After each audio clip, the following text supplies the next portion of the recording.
The kicker with inflation is, you're not so much worried about like a television set going up in price. It's the everyday things that you purchase, whether it be your coffee, your groceries, your electric bill, your oil bill, you're filling up at the pump. These things have gone nuts. They've gone parabolic in price. Chris Markowski is joining me today. He's the host of Watchdog on Wall Street, and he's here to discuss the November jobs report. Chris, thank you so much for joining me once again. Oh, my pleasure. Thank you for having me. Of course. Now let's just dive into this jobs report. The expectations were around 550,000 jobs to be added back. The actual number coming in around 210,000 jobs. The unemployment rate, though, did perform better. It came in at 4.2%. Those expectations were at 4.5%. So as always, break these numbers down for us, and what do you think of them? Also, as well, the participation rate, which is what I was looking at, and also the household survey as well, the U6 number, were much, much better. Again, the print was so low based upon expectation, and also seeing the actual rate come down. One would think that it's possible that many people are actually starting their own businesses and they haven't been recorded yet in this. I think a lot of people have just made that decision that they're not going to go back to work.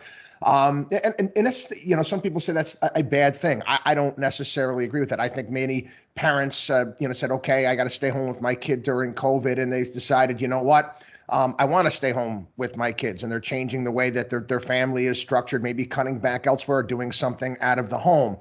I think it's very, very difficult right now. We're in this transitional period right now to try to get our arms around this. Many businesses, I know, again, because of Omicron, even though I think Omicron pretty much is a non-event right now, I think it's being blown out of proportion, are pushing back return dates. Many people demanding, hey, I want to work out of the home. The jobs number, very, very difficult to judge right now. I judge it based upon right now the ability to hire people. I've had a very difficult time. I mean, I pass on various different business opportunities simply because I'm not able, I know that I'm not going to be able to find the workers that are going to be able to do that. And I think that's going to be problematic. I think, but again, in our economy, which can be enormously resilient, necessity is the mother of invention, and we're going to see greater productivity gains. Yes, and something else that I thought was interesting, just along the lines of jobs and adding them back to the economy, this Wall Street Journal editorial board piece pointed out something that I thought was fascinating. I'm just going to read the paragraph for you. They write that there are about 4 million missing jobs since February 2020 in the 23 states with Democratic governors versus 1.3 million in the 27 with GOP governors, even though they have only 15% more population. They also point out in parentheses that state and national data don't always align. And incredibly, the missing jobs in California, Illinois, and New Jersey exceed all those in the 27 GOP-led states combined. So just along the lines of, these missing jobs, like, what does that mean? Do they just not exist anymore? Can they not find the workers? People that were in these positions before, like, what does that mean for them? I think it's more or less it's missing people who want to go back to work. I mean, there's still a myriad of different things that people can take advantage of, and they can stay home.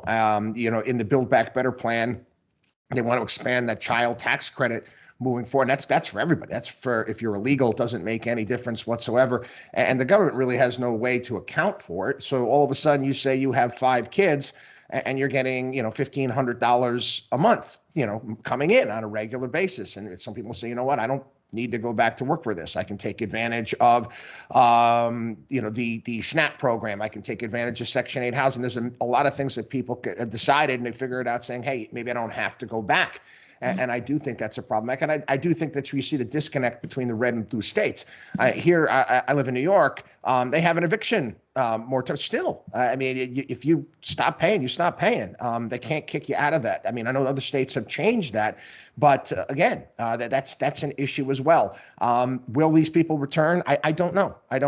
If we get Build Back Better, I think it's going to be definitely a major shift for this country further to that great society direction as an entitlement state. And just to, talk a little bit more about the red versus blue states, how significant will these different approaches that we saw to the handling of COVID-19 in terms of restrictions and lockdowns be moving forward in the future? I mean, we see the missing jobs. We see how economies were able to bounce back in, red states versus blue states. Do you think there will ever be an even playing ground? You'd have to have major changes. I know we've got a new mayor coming into New York. Certain urban areas. I don't know if you saw pictures this past week. Media didn't put them out there, but you can actually go online and you can see what it looks like in the high-end shopping district in San Francisco. It's apocalyptic. I mean, they with the smash and grabs, they boarded up all the windows, and you got to only walk in through a door. I mean, why would you want to live there? Why would you want to go there? I want to get tickets for my friends to go see Sebastian Maniscalco, as a comedian that I happen to like.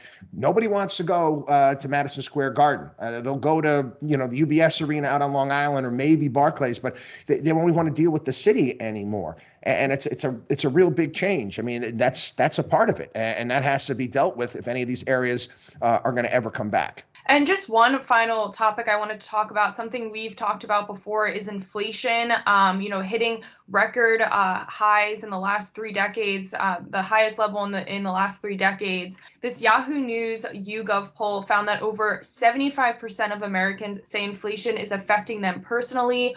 When do you think we can expect to see some type of a decrease with inflation? And if this Build Back Better plan is signed into law, how does that impact it?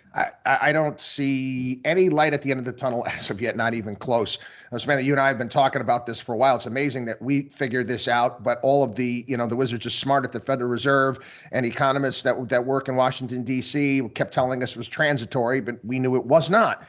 Again, you can just see this stuff in everyday items. The kicker with inflation is it's not so much worried about like a television set going up in price. It's the everyday things that you purchase, whether it be your coffee, your groceries, your electric bill, your oil bill, you're filling up at the pump. These things have gone nuts. They've gone parabolic in price. And other odd things too. You can turn in your lease when you were over on miles, and they'll pay you to get out of it, and used cars are going through the roof.